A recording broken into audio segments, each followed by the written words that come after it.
শুভরাত্রি। আর আপনারা দেখছেন ভূগোল যখন ভাবায়। আজকে আমি বায়ুমণ্ডলের দ্বিতীয় পর্ব নিয়ে এসেছি দশম শ্রেণীর জন্য। আজকে আমরা আলোচনা করব বায়ুমণ্ডলের তাপ, উষ্ণতা এবং বিশ্ব উষ্ণায়ন নিয়ে। আর হ্যাঁ বন্ধুরা, তোমাদের জন্য একটা ভালো খবর রয়েছে। আমি বেশ কয়েকদিন ধরে একটা বিষয়ের উপর কাজ করছি, খুব তাড়াতাড়ি সে সম্পর্কিত ভিডিও আসবে। মাধ্যমিক পরীক্ষা নিয়ে ছাত্রছাত্রীদের মধ্যে কিন্তু একটা সমস্যা থাকে যে তারা চিন্তা ভাবনা করে কী ধরনের প্রিপারেশান নিলে তারা আলটিমেট যে সাকসেস সেখানে পৌঁছতে পারবে। বিভিন্ন সময়ে বিভিন্ন লোক দাবি করে কয়েকটা প্রশ্ন দিয়ে যে প্রশ্নগুলো করলে পারে, সাজেশান করলে পারে তারা 100% সাকসেস পাবে বা ভালো রেজাল্ট করতে পারবে। সেই ধারণা তোমাদের ভুল প্রমাণিত হবে। আমি প্রত্যেকটা চ্যাপ্টার ওয়াইজ কোন প্রশ্নগুলো 2021-এর মাধ্যমিককে কাছে রেখে কতটা গুরুত্ব দিয়ে পড়াশোনা করতে হবে সেই সম্পর্কিত কিন্তু পুরো একটা গাইডলাইন তোমাদের জন্য নিয়ে আসছি। তো বন্ধুরা, যারা এখনও সাবস্ক্রাইব করেনি চ্যানেলটা প্লিজ সাবস্ক্রাইব করে নাও এবং নোটিফিকেশান পাওয়ার জন্য সবার আগে বেল আইকনটিও কিন্তু প্রেস করে দাও। আগের দিন আমরা আলোচনা করেছিলাম বায়ুমণ্ডলের ধারণা, উপাদান এবং উপাদান ও উষ্ণতার ভিত্তিতে স্তরবিন্যাস। আগের ভিডিওটির লিঙ্ক আমি নিচে ডেসক্রিপশানে দিয়ে দেবো। যারা আগের ভিডিওটি মিস করেছো তারা আগের ভিডিওটা অবশ্যই আগে দেখে নেবে, তারপরে এই ভিডিওটা দেখবে। আর আজকে আমি শুরু করছি বায়ুমণ্ডলের তাপ, উষ্ণতা এবং বিশ্ব উষ্ণায়ন। বায়ুমণ্ডলের তাপ, উষ্ণতা এবং বিশ্ব উষ্ণায়ন শুরু করার আগে আমাদের জানতে হবে যে তাপ এবং উষ্ণতা কি একই জিনিস? উত্তর না, দুটো আলাদা জিনিস। তাপ কী জিনিস? না, তাপ হলো এক প্রকার শক্তি, যেটা গ্রহণ করলে শীতল বস্তু উত্তপ্ত হয় এবং বর্জন করলে উত্তপ্ত বস্তু শীতল হয়। এবং উষ্ণতা হলো তাপের তীব্রতা, সেটা কতটা উত্তপ্ত, সেই তীব্রতা বা মাত্রাটা হলো উষ্ণতা। এবার চলে আসি যে সূর্য থেকে যে তাপ পৃথিবীতে আসে সেটা সম্পর্কিত কিছু এখানে ছোট ছোট নোট আছে, সেগুলো আমাদের জানতে হবে। প্রথমে আমরা যে টার্মটা জানবো যে ইনসোলেশন বা সূর্যরশ্মির তাপীয় ফল কী। না, আমরা জানি যে সূর্যপৃষ্ঠ থেকে যে পরিমাণ সৌরকিরণ নির্গত হয় তার 200 কোটি ভাগের মাত্র 1 ভাগ কিন্তু পৃথিবীতে এসে পৌঁছায়। এই 200 কোটি ভাগের 1 ভাগ যে পৃথিবীতে এসে পৌঁছায় এটাকেই বলা হয় কি? ইনসোলেশন বা সূর্যরশ্মির তাপীয় ফল। এটা কিন্তু আলোর গতিবেগ মানে 2,97,000 কিলোমিটার পার সেকেন্ডে প্রায় 930 লক্ষ মাইল দূরত্ব অতিক্রম করে পৃথিবীতে এসে পৌঁছায়। এখানে আমরা একটা ছবির মাধ্যমে দেখানোর চেষ্টা করছি সূর্য থেকে ক্ষুদ্র তরঙ্গ হিসাবে কিন্তু এই 200 কোটি ভাগের 1 ভাগ পৃথিবীতে আসছে। এরপর চলে আসি সূর্যরশ্মির তাপীয় ফলের নিয়ন্ত্রক। কি কি নিয়ন্ত্রক দ্বারা এই তাপীয় ফল নিয়ন্ত্রিত হয়? সূর্যরশ্মির পতন কোণ, সেটা সবসময় একই থাকে না, সব জায়গায় একই থাকে না। দিবাভাগের দৈর্ঘ্য, দিনের দৈর্ঘ্যের হ্রাস বৃদ্ধি ঘটে। সৌরধ্রুবক, এটাও পরিবর্তিত হয়। সূর্য থেকে পৃথিবীর দূরত্ব সবসময় একই থাকে না। আবহাওয়ামণ্ডলের স্বচ্ছতা, আবহাওয়া সবসময় পরিষ্কার থাকে না। সৌরকলঙ্ক, এই নিয়ন্ত্রকগুলো দ্বারা কিন্তু এই সূর্যরশ্মির তাপীয় ফল নিয়ন্ত্রিত হয়। এবার আমরা জানবো যে সৌরকিরণ পৃথিবীতে এলো সেটাকে যদি আমরা 100% ধরে নিই তাহলে আমরা দেখব যে এই 100 ভাগের মধ্যে 34% কিন্তু মহাশূন্য থেকেই পৃথিবীর পৃষ্ঠ পর্যন্ত পৌঁছতে না পেরে তার আগে থেকেই কিন্তু প্রতিফলিত হয়ে পুনরায় মহাশূন্যে ফিরে যায়। এই যে 34% ফিরে যায় এটাকে বলা হয় কি? পৃথিবীর অ্যালবেডো। এই 34% কিসের দ্বারা? না, এখানে আমরা ছবিতে দেখানোর চেষ্টা করেছি যে ভূপৃষ্ঠ থেকে সূর্যকিরণ ক্ষুদ্র তরঙ্গ হিসাবে আসে, বৃহৎ তরঙ্গ রূপে 2% কিন্তু ভূপৃষ্ঠ থেকে ফিরে যাচ্ছে। বাকি 25% ফিরে যাচ্ছে মেঘপুঞ্জ থেকে এবং 7% ফিরে যাচ্ছে ধূলিকণা, বায়ুমণ্ডলে যে সমস্ত ভাসমান ধূলিকণা জলীয়বাষ্প রয়েছে সেগুলোতে প্রতিফলিত হয়ে ফিরে যাচ্ছে প্রায় 7%। টোটাল এই 34% কিন্তু বায়ুমণ্ডল থেকেই আবার মহাশূন্যে ফিরে যাচ্ছে। এই পরিমাণটাকে বলা হয় কি? পৃথিবীর অ্যালবেডো। আর এই অ্যালবেডো পরিমাপ করার যে যন্ত্র তাকে বলা হয় অ্যালবেডোমিটার যন্ত্র। এরপর চলে আসি কার্যকরী সৌরবিকিরণ। তাহলে আমরা এই 100%-এর মধ্যে 34% নিয়ে আলোচনা করলাম আর বাকি থাকলো 66%। তাহলে এই 66% পৃথিবী পৃষ্ঠে পৌঁছয় এবং পৃথিবী পৃষ্ঠের যে উষ্ণতা সেটা কিন্তু বৃদ্ধি করতে সহায়তা করে। এই 66% কিন্তু আমরা বলছি কার্যকরী সৌর বিকিরণ। এই কার্যকরী সৌর বিকিরণের মধ্যে আবার ভাগ আছে। এখানে আমরা দেখব যে 15% বায়ু দ্বারা শোষিত হয়, আর বাকি 51% কী কী না ভূপৃষ্ঠ দ্বারা পরোক্ষভাবে, যেটা ভূপৃষ্ঠ দ্বারা সৌরতাপ বিকিরণ হয় সেটা হচ্ছে যে 34%, এবং বিচ্ছুরিত রশ্মি থেকে হচ্ছে 17%। এই 51% হচ্ছে পরোক্ষ কার্যকরী সৌর বিকিরণ, এরা পরোক্ষভাবে কাজ করে, এবং 15% যেটা বায়ু দ্বারা শোষিত হয় সেটা কিন্তু প্রত্যক্ষভাবে কাজ করে বলে তাকে বলা হয় প্রত্যক্ষ কার্যকরী সৌর বিকিরণ। তাহলে আমরা 100%কে নিয়ে কিন্তু আলোচনা করলাম। এবার আমরা জানবো যে পৃথিবীতে তো প্রত্যেক দিনই সূর্য থেকে সৌর কিরণ আসছে, তাহলে পৃথিবীর তাপমাত্রা না বৃদ্ধি পেয়ে প্রায় একই রকম রয়েছে কেন? সেটাকে আমরা বলছি যে পৃথিবীর তাপের সমতা। এটা কেন রয়েছে না, এটা থাকার কারণ হলো যে পরিমাণ সূর্যরশ্মি প্রতিদিনই আসছে পৃথিবী থেকে কিন্তু প্রতিফলিত হয়ে প্রায় পুরোটাই কিন্তু ফিরে যাচ্ছে, ক্ষুদ্র তরঙ্গ হিসাবে আসছে এবং বৃহৎ তরঙ্গ রূপে ফিরে যাচ্ছে। তাই কিন্তু পৃথিবীর তাপের সমতা রক্ষিত হয়। এখানে আমরা একটা টেবিল দিয়েছি, টেবিলের মাধ্যমে ব্যালেন্স করে দেখানোর চেষ্টা করেছি, এবং এখানে একটা ছবির মাধ্যমে দেখানোর চেষ্টা করেছি। আমরা যদি দেখি যে আগত সৌরশক্তি, সূর্য থেকে যে শক্তিটা আসছে সেটাকে আমরা কি দেখেছি, অ্যালবেডো 34%, এখানে দেখেছি অ্যালবেডো 34% এসছে বায়ুমণ্ডলের এই স্তর পর্যন্ত, আর নিচে আসছে না। বায়ু দ্বারা 15% বায়ু শোষণ করছে, আর ভূপৃষ্ঠ হচ্ছে 51%। তাহলে এই গেল হচ্ছে আমাদের 100% আগত সৌরশক্তি। এবার দেখবো আমরা যে পার্থিব বিকিরণ ও প্রতিফলন, পৃথিবী থেকে বিকিরণ এবং প্রতিফলনের ফলে যে ফিরে যাচ্ছে, অ্যালবেডো 34% এখান থেকে এসে এখান থেকে কিন্তু ফিরে চলে যাচ্ছে। তারপর আমরা দেখব যে বায়ু দ্বারা যে শোষিত 15% সেটা এখানে বায়ু দ্বারা শোষিত হচ্ছে, আবার দেখিয়েছি দেখো এখান থেকে কিন্তু আবার চলে যায়। তারপর দেখব আমরা যে আগত সৌরশক্তি যে 51% ভূপৃষ্ঠে প্রত্যক্ষভাবে বা পরোক্ষভাবে যেটা উত্তপ্ত হয় সেটা আবার কিন্তু এই ভূপৃষ্ঠ থেকে প্রতিফলিত হয়ে ফিরে যাচ্ছে। তার মধ্যে 23% হচ্ছে পার্থিব বিকিরণ হিসেবে ফিরে যাচ্ছে, 19% বাষ্পীভবন হিসেবে ফিরে যাচ্ছে, এবং 9% পরিচলন পদ্ধতির মাধ্যমে ফিরে যাচ্ছে। তাহলে আমরা দেখলাম যে পরিমাণ সৌর বিকিরণ আসছে তা কিন্তু পুরোটাই ফিরে যাচ্ছে, তার ফলে কিন্তু পৃথিবীতে তাপের সমতা রক্ষিত হচ্ছে। এরপর আমরা আসবো বায়ুমণ্ডলে উত্তপ্ত হওয়ার পদ্ধতি। কি কি পদ্ধতিতে বায়ুমণ্ডল উত্তপ্ত হয়? মূলত এখানে আমরা 3 ধরনের পদ্ধতি দেখব, যেটাই কিন্তু মূলত কাজ করে। এছাড়াও কিন্তু আরও কতগুলো পদ্ধতি আছে আমরা জেনে নেব। একদম প্রথমে যে পদ্ধতিটি আছে পরিবহন পদ্ধতি। পরিবহন পদ্ধতি খুবই সহজ সরল ব্যাপার। আমরা এখানে দেখেছি উত্তপ্ত ভূপৃষ্ঠ, তো ভূপৃষ্ঠ উত্তপ্ত হওয়ার পর তার সংলগ্ন যে বায়ুস্তর সেটা প্রথমে উত্তপ্ত হয়, সেই বায়ুস্তর পরবর্তীকালে তার পার্শ্ববর্তী বায়ুস্তরকে উত্তপ্ত করে, সেই বায়ুস্তর আবার তার পার্শ্ববর্তী বায়ুস্তরকে উত্তপ্ত করে। এইভাবে উষ্ণতা কিন্তু উত্তাপ কিন্তু একটা স্তর থেকে আরেকটা স্তরে পরিবাহিত হয়। এই পদ্ধতিকে বলা হয় পরিবহন পদ্ধতি। এরপর চলে আসে পরিচলন পদ্ধতি। আমরা পরিচলন পদ্ধতি জানি, যেটা একটা চক্রাকারে আবর্তিত হয়। ভূপৃষ্ঠ উত্তপ্ত হওয়ার পর সেখানকার বায়ু হালকা হয়ে উপরে উঠে চলে যায়, হালকা হয়ে প্রসারিত হয়ে উপরে উঠে চলে যায়, এবং সেটা কি হয়, পার্শ্ববর্তী অঞ্চল থেকে শীতল বায়ু আবার ওই স্থান দখল করার চেষ্টা করে। এইভাবে কিন্তু একটা সাইকেল বা চক্র সম্পন্ন হয়। এই পদ্ধতিকে বলা হয় কি পরিচলন পদ্ধতি। বায়ু উত্তপ্ত হচ্ছে, শীতল হচ্ছে, হালকা হয়ে উপরে উঠে যাচ্ছে, সেটা আবার উপরে গিয়ে তাপ হারিয়ে সেটা আবার ভারী হয়ে নিচে নেমে আসছে, এইভাবে চক্রাকারে আবর্তিত হয়। এই পদ্ধতিকে বলা হয় পরিচলন পদ্ধতি। এরপর আসে বিকিরণ পদ্ধতি।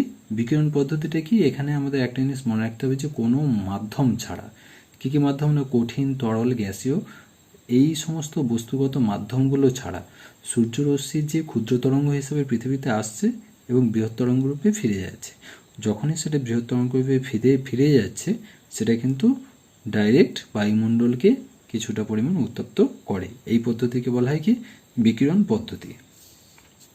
এছাড়া আরও কয়েকটা পদ্ধতি এখানে বলেছি।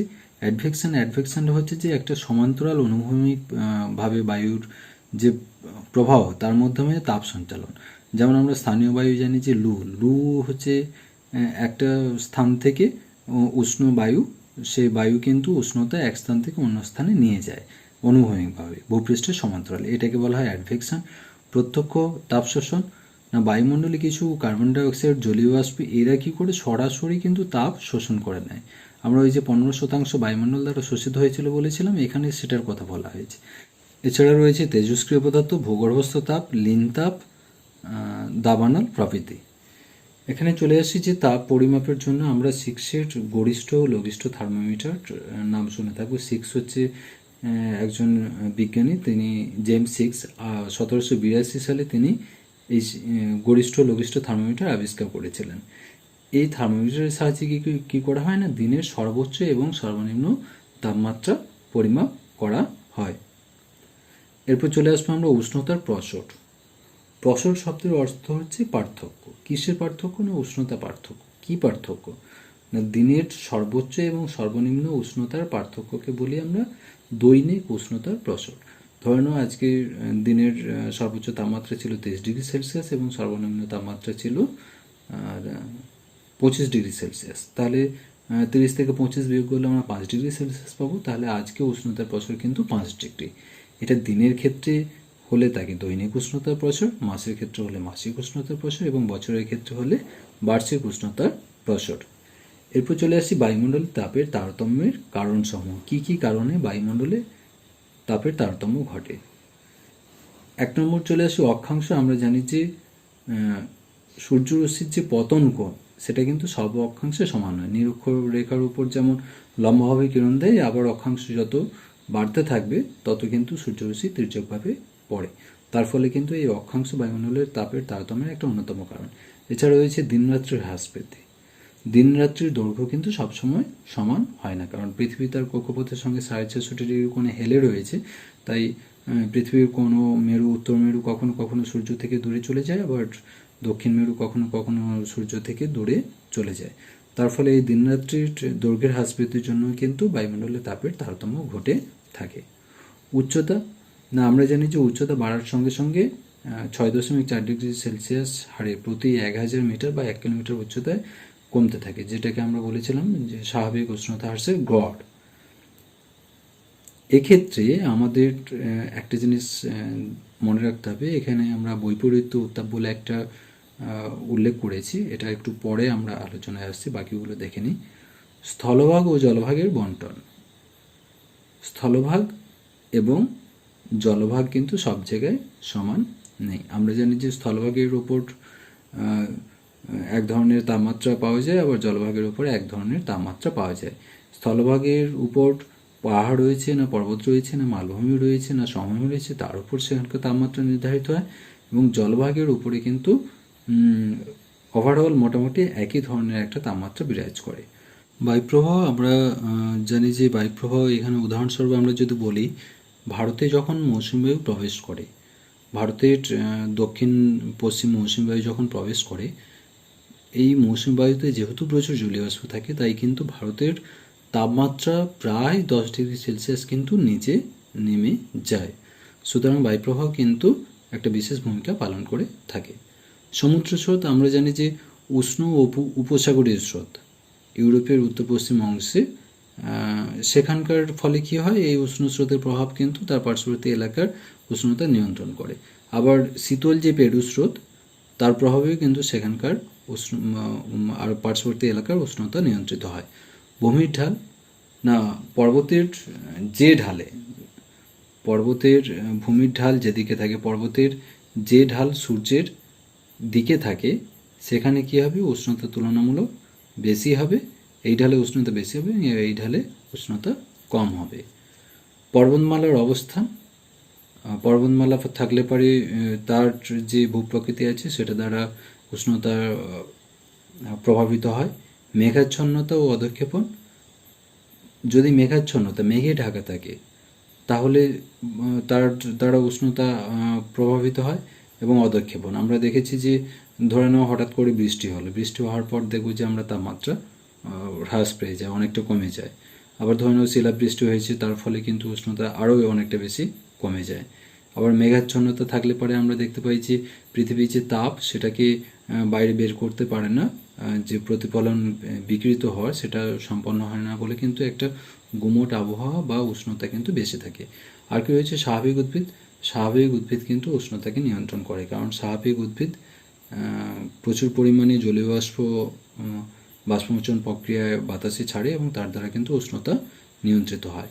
মাটি, বিভিন্ন প্রকার মাটি কিন্তু বিভিন্ন রকম উষ্ণ উষ্ণতায় উত্তপ্ত হয় এবং শীতল হয়। নগরায়ন এবং শিল্পায়ন, আমরা জানি যে বর্তমানে নগরায়ন এবং শিল্পায়নের ফলে যেখানে শিল্পায়ন বা কলকারখানা রয়েছে সেখানকার উষ্ণতা তুলনামূলক বেশি হয় এবং আবার গ্রামাঞ্চলে কিন্তু উষ্ণতা তুলনামূলক কম দেখা যায়। তাহলে এই সমস্ত কারণগুলো কিন্তু বায়ুমণ্ডলে তাপের তারতম্য ঘটিয়ে থাকে। এখানে আমরা একটা বিষয় আলোচনা করতে করতে থেমে গিয়েছিলাম, সেটা হচ্ছে বৈপরীত্য উত্তাপ। এটা কি না, আমরা এই যে বললাম প্রতি 1 কিলোমিটার উচ্চতা বৃদ্ধিতে কিন্তু 6.4 ডিগ্রি সেলসিয়াস হারে উষ্ণতার হ্রাস পায়। এটা কোথায় দেখা যায় না, ভূপৃষ্ঠের পৃষ্ঠস্তরে অর্থাৎ ট্রপোস্ফিয়ারে কিন্তু আমরা দেখতে পাই। কিন্তু এই ঘটনা সবসময় কিন্তু কাজ করে না, কখনো কখনো এর বৈপরীত্য লক্ষ্য করা যায়, তাকেই আমরা বলি বৈপরীত্য উত্তাপ। এটা আমরা দুটো উদাহরণ নিয়ে আলোচনা করব। একটা হচ্ছে বায়ুমণ্ডলের ঊর্ধ্বস্তরে, আর একটা হচ্ছে বায়ুমণ্ডলের নিম্ন স্তরে। বায়ুমণ্ডলের ঊর্ধ্বস্তরে কি হয় না, আমরা ট্রপোস্ফিয়ারে দেখেছিলাম যে উচ্চতা বাড়ার সঙ্গে সঙ্গে উষ্ণতা বৃদ্ধি পায়, হ্রাস পায় 6.4 ডিগ্রি সেলসিয়াস হারে। কিন্তু আবার স্ট্র্যাটোস্ফিয়ারে আমরা দেখেছি যে সেখানে আবার উষ্ণতা কিন্তু ধীরে ধীরে ধীরে ধীরে বাড়তে থাকে। তাহলে এই যে বিপরীত ঘটনা ঘটে এটাকেই বলা হয় কিন্তু বায়ুমণ্ডলের বৈপরীত্য উত্তাপ। এক্ষেত্রে কেন হয় না, স্ট্র্যাটোস্ফিয়ার আমরা জানি যে ওজোন গ্যাস এখানে রয়েছে এবং ওজোন গ্যাসের ঘনত্ব কিন্তু তুলনামূলক বেশি। আবার চলে আসি আমরা যে বায়ুমণ্ডলের নিম্ন স্তরে, আমরা শীতপ্রধান অঞ্চলে দেখে থাকি যে পার্বত্য উপত্যকায়, এখানে দুদিকে পর্বত রয়েছে, মাঝে একটা উপত্যকা, সেখানে কি হয় রাত্রিবেলা উপরের অংশ বেশি শীতল হয়ে সেখানকার ঠান্ডা ভারী বায়ু কী হয় পর্বতের ঢাল বেয়ে নিচের দিকে নামতে থাকে এবং অন্য ঢাল দিয়ে তুলনামূলক উপত্যকার উষ্ণ বায়ু উপর দিকে উঠতে থাকে। এর ফলে কি দেখা যায় না, উপরে অবস্থান করে উষ্ণ বায়ু এবং নিচে অবস্থান করে শীতল বায়ু, উপরে অবস্থান করে উষ্ণ বায়ু এবং নিচে অবস্থান করে শীতল বায়ু। তাই এই যে বৈপরীত্য, উচ্চতা বাড়ার সঙ্গে সঙ্গে উষ্ণতা না কমে উষ্ণতা বৃদ্ধি পেল। আমরা এখানে ছবিতে দেখেছি এই অংশটাতে উষ্ণ বায়ু বিরাজ করছে, এখানে আবার শীতল বায়ু। এটাকে বলা হয় কিন্তু এই বৈপরীত্য উত্তাপ। এখানে দুটো বায়ু, যে বায়ুটা নেমে আসে তাকে বলা হয় ক্যাটাবেটিক এবং যেটা পর্বতের ঢাল বেয়ে উপর দিকে উঠে যায় তাকে বলা হয় অ্যানাবেটিক বায়ু। এরপর চলে আসে তাপমণ্ডলে। আমরা জানি যে সূর্যরশ্মির যে পতন কোণ সেটা সব জায়গায় সমান হয় না এবং সূর্য রশ্মির যে প্রতিফলন সেটাও কিন্তু সমান সময় হয় না। তাই কি হয়, অক্ষাংশ ভেদে কিন্তু উষ্ণতা পরিবর্তন ঘটে। তা সত্ত্বেও পৃথিবীর উপরিভাগে মোটামুটি যে অক্ষাংশ বরাবর সমান উষ্ণতা বিরাজ করে সেই অংশকে আমরা একটা মণ্ডল বলে থাকি। এইভাবে পৃথিবীকে মূলত আমরা 3টে মণ্ডলে ভাগ করেছি, একটা উষ্ণমণ্ডল, একটা নাতিশীতোষ্ণ মণ্ডল এবং একটা হিমমণ্ডল। এই উষ্ণমণ্ডলটা কোথায় না, আমরা জানি যে নিরক্ষরেখা 0 ডিগ্রি তার উভয় পাশে, অর্থাৎ কর্কটক্রান্তি রেখা 23.5 ডিগ্রি উত্তর এবং মকরক্রান্তি রেখা 23.5 ডিগ্রি দক্ষিণ। এই অংশে সূর্য লম্বভাবে কিরণ দেয়, তাই এখানে উষ্ণতা কী হয় তুলনামূলক বেশি হয়, তাই এটাকে বলছি আমরা উষ্ণমণ্ডল। এরপর 23.5 ডিগ্রি উত্তর থেকে 66.5 ডিগ্রি মানে সুমেরু বৃত্তীয় যে চাপ রয়েছে সেখান পর্যন্ত এবং 23.5 ডিগ্রি দক্ষিণ থেকে 66.5 ডিগ্রি দক্ষিণ, এই অংশে উষ্ণতা আমরা মাঝারি ধরনের দেখতে পাই, নাতিশীতোষ্ণ, নয় শীত নয় উষ্ণ। তাই এটাকে বলা হয় উত্তর নাতিশীতোষ্ণ মণ্ডল, এটাকে বলা হয় দক্ষিণ নাতিশীতোষ্ণ মণ্ডল। এবং 66.5 ডিগ্রি থেকে 90 ডিগ্রি উত্তর পর্যন্ত এবং 66.5 ডিগ্রি দক্ষিণ থেকে 90 ডিগ্রি দক্ষিণ পর্যন্ত এই অংশকে বলি আমরা হিমমণ্ডল। এটা হচ্ছে উত্তর হিমমণ্ডল আর এটা হচ্ছে দক্ষিণ হিমমণ্ডল। তাহলে আমরা পৃথিবীকে কতগুলো তাপমণ্ডলে ভাগ করি, 1টা 2টো 3টে 4টা 5টা, কিন্তু আমরা আলোচনা করার সময় কি করব, এইভাবে 3টে নিয়েই কিন্তু আলোচনা করব। উষ্ণমণ্ডল 1টাই, নাতিশীতোষ্ণ মণ্ডল 2টো, একটা উত্তর এবং একটা দক্ষিণ, এবং হিমমণ্ডলও কিন্তু একটা উত্তর একটা দক্ষিণ। এখানে খুব অল্প করে আমরা তাদের বৈশিষ্ট্যগুলো একটু দেখে নেব। আমরা যদি দেখি যে নিরক্ষীয় যে উষ্ণমণ্ডল রয়েছে সেখানে আমরা কি দেখতে পাই, এখানে সারা বছর সূর্য লম্বভাবে কিরণ দেয়, এখানে দিনরাত্রির দৈর্ঘ্যের হ্রাস বৃদ্ধি প্রায় সারা বছর একই রকম থাকে, এখানকার গড় উষ্ণতা আমরা 27 ডিগ্রি সেলসিয়াস দেখতে পাই। এবং এরপর চলে আসছে নাতিশীতোষ্ণ মণ্ডল, এখানে সব কিছু কিন্তু মধ্যম প্রকৃতির, অর্থাৎ এখানে সূর্যের যে কিরণ লম্বভাবে পড়ে না, কিন্তু মাঝামাঝিভাবে পড়ে, একবারে তির্যকও নয় একবারে লম্বাও নয়। এখানকার দিন রাতের দৈর্ঘ্যের হ্রাস বৃদ্ধি কিন্তু একবারে সমানও নয়, আবার খুব পার্থক্য থাকে না। তার ফলে এখানকার উষ্ণতাও কিন্তু মধ্যম প্রকৃতির একটা উষ্ণতা এখানে বিরাজ করে। এরপর চলে আসি আমরা হিমমণ্ডল। সেখানে আমরা কি দেখতে পাই না, সূর্য অত্যন্ত তির্যকভাবে পড়ে। তার ফলে কি হয়, এখানে কিন্তু দিন এবং রাত্রির দৈর্ঘ্যের মধ্যে পার্থক্য কিন্তু অনেক বেশি। এই অঞ্চলে উষ্ণতা খুব কম, অধিকাংশ সময়ে এখানে তুষারপাত হয়, আর ভূমি মোটামুটি বরফাবৃত থাকে। এই অঞ্চলে বার্ষিক গড় উষ্ণতা 0°C কম থাকে। এই গেল তাহলে আমাদের তাপমণ্ডল এবং তাদের মোটামুটি বৈশিষ্ট্য। এরপর চলে আসি আমরা সমষ্ণ রেখা। সমষ্ণ রেখা কি না, পৃথিবী পৃষ্ঠে একই তাপযুক্ত স্থানগুলোকে আমরা মানচিত্রে যে কাল্পনিক রেখার সাহায্যে দেখানো হয় তাকে আমরা বলি সমষ্ণ রেখা। এটা যদি আমরা একটা উদাহরণস্বরূপ বলি, তাহলে ধরে নাও এটা একটা স্থান, এখানে 20°C, এটা একটা স্থান, এটা 30°C, এটা একটা স্থান, এটা 18°C, এটা একটা স্থান, এটা 20°C। তাহলে এই স্থানগুলোকে আমরা একটা কাল্পনিক রেখা দ্বারা যোগ করলে পারে আমরা সেটাকে বলবো সমষ্ণ রেখা। তাহলে এখানে 20°C আমি একটা সমষ্ণ রেখা অঙ্কন করছি। এখান থেকে আমি টানছি, এখানে 18 রয়েছে, এখানে 30 রয়েছে, তার মানে এখানে অবশ্যই এর মাঝে 20 রয়েছে। তাহলে এই যে রেখাটিও আমি অঙ্কন করলাম, এটাকে বলা হয় কিন্তু সমষ্ণ রেখা। এটা কত ডিগ্রির সমষ্ণ রেখা? 20°C সমষ্ণ রেখা। এই সমষ্ণ রেখাকে দেখে কিন্তু আমরা পৃথিবীর যে তাপের অনুভূমিক বর্ণন কিন্তু লক্ষ্য করতে পারি। এখানে আমাদের তিনটি জিনিস মাথায় রাখতে হবে, যে সমষ্ণ রেখাগুলো উভয় গোলার্ধে কিন্তু অক্ষরেখার প্রায় সমান্তরালে বিস্তৃত, এবং সমুদ্রের উপর অক্ষরেখার সমান্তরালে বিস্তৃত, এবং স্থলভাগে কি হয়, একটু আঁকাবাঁকা হয়।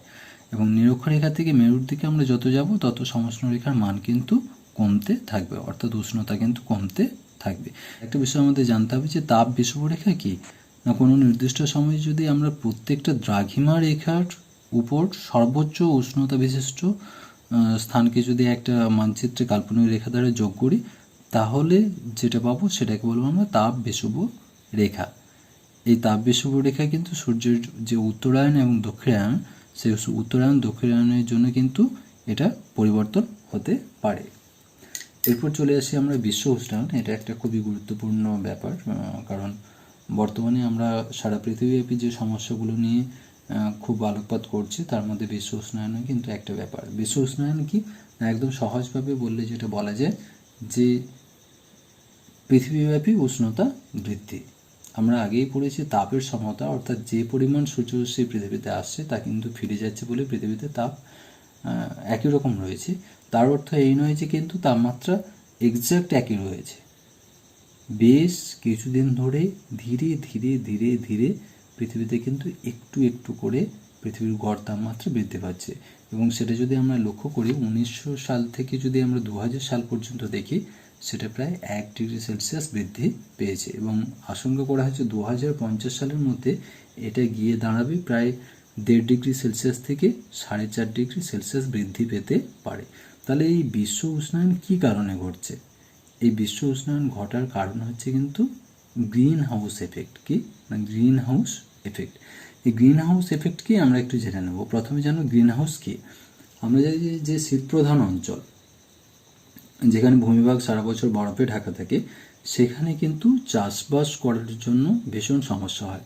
সেখানে তাই কি করা হয় না, কাঁচের বাড়ি তৈরি করা হয়, যার দেওয়াল এবং ছাউনি পুরোটাই কিন্তু কাঁচ দ্বারা নির্মিত, স্বচ্ছ কাঁচ।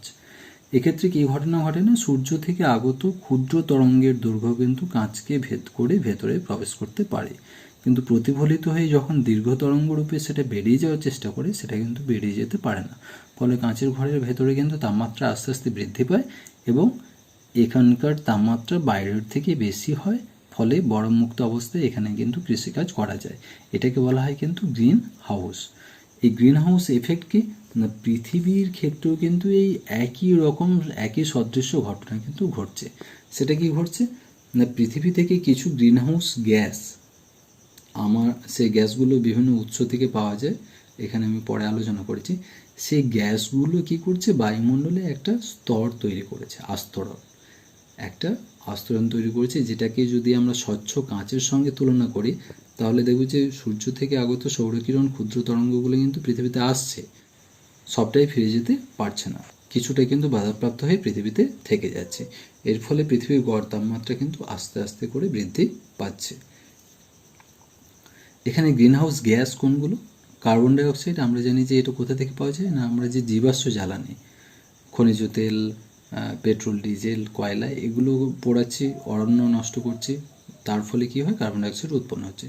ক্লোরোফ্লোরোকার্বন বা সিএফসি, এগুলো কোথা থেকে আসে না, রেফ্রিজারেটর, বাড়িতে যে ফ্রিজ আমরা ব্যবহার করি, হিমঘর, বডি স্প্রে, আমরা যে বিভিন্ন পারফিউম বা বডি স্প্রে ইউজ করি, ডিওড্রেন্ট, সেখান থেকে আসে।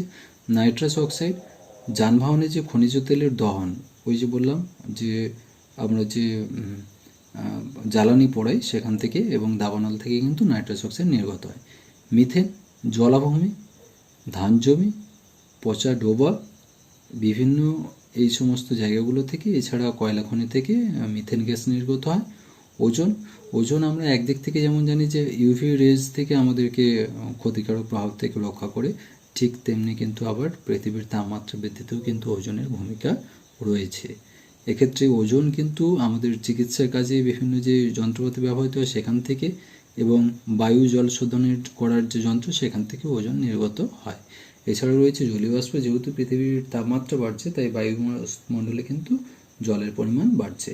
এই সমস্ত গ্যাসগুলো গিয়ে কিন্তু এইভাবে আস্তরণ তৈরি করে পৃথিবীর উষ্ণতা কিন্তু দিনের পর দিন বাড়িয়ে তুলছে। বিশ্ব উষ্ণায়নের ফলস্বরূপ আমরা কি দেখব, বরফের গলন। এই উষ্ণতা বাড়ার সঙ্গে সঙ্গে বরফগুলো গলে জলে পরিণত হবে। সে বরফ গললে কি হবে না, ওই বরফ গলা জলগুলো সমুদ্রে এসে পড়বে এবং সমুদ্রতলের উচ্চতা বৃদ্ধি পাবে। তাতে কি হবে না, সমুদ্রতলের উচ্চতা বৃদ্ধি পেলে পরে নিচু অংশগুলো, বদ্বীপগুলো, সেগুলো কিন্তু ধীরে ধীরে আস্তে আস্তে জলের তলায় তলিয়ে যাবে। আমরা জানি যে সুন্দরবন অঞ্চলে বেশ কয়েকটা দ্বীপ আছে যেগুলো প্রায়ই জলের তলায় চলে যায়, আবার কিছুদিন পর হয়তো সেগুলো ধীরে ধীরে ওপরে উঠে আসে। অধঃক্ষেপণের প্রকৃতিগত পরিবর্তন, অধঃক্ষেপণ বলতে অর্থাৎ যে বৃষ্টিপাতের প্রকৃতি তার উপরও পরিবর্তন হবে। শস্য উৎপাদন হ্রাস, আমরা জানি যে উষ্ণতা বৃদ্ধি পেলে সালোক সংশ্লেষের হার বেড়ে যায়, তার ফলে কিন্তু শস্য উৎপাদন ব্যাহত হয়। এছাড়া কি কৃষি পদ্ধতির পরিবর্তন, অর্থাৎ উষ্ণতা বাড়ার সাথে সাথে যেহেতু আবহাওয়া শুষ্ক প্রকৃতির, রুক্ষ প্রকৃতির হবে, তার ফলে কৃষি পদ্ধতিরও কিন্তু পরিবর্তন আসবে। তাহলে এই সমস্ত পরিবর্তনগুলো কিন্তু আমরা এই বিশ্ব উষ্ণায়নের ফলে দেখতে পাই। এটা একটা বড় ব্যাপার, এখানে প্রচুর ব্যাপার রয়েছে, তবে আমাদের এখানে বিস্তারিত আলোচনার খুব একটা দরকার আছে বলে আমার মনে হয় না। যদিও তোমাদের মনে হয় যে না, এ নিয়ে একটু বিস্তারিত আলোচনা করা যেতে পারে, বা কোনো যদি প্রশ্ন থাকে যেটা নিয়ে আলোচনা করা যেতে পারে, তাহলে তোমরা অবশ্যই কমেন্ট সেকশনে জানাবে, আমি নিশ্চয়ই তার ফিডব্যাক নিয়ে আসবো। এছাড়া আর একটা ব্যাপার রয়েছে আমাদের এখানে জানতে হবে যে এল নিনোর প্রভাব। এই এল নিনো কি? এল নিনো হচ্ছে একটা শব্দ যার অর্থ হচ্ছে দুরন্ত বালক বা চাইল্ড খ্রিস্ট, শিশু খ্রিস্ট। এটা আমরা সবাই জানি। এটা কি না, দক্ষিণ আমেরিকা, এখানে আমি একটা ছোট করে ম্যাপ এঁকেছি, দক্ষিণ আমেরিকার পেরু এবং চিলি উপকূলের কাছাকাছি দক্ষিণ পূর্ব প্রশান্ত মহাসাগরের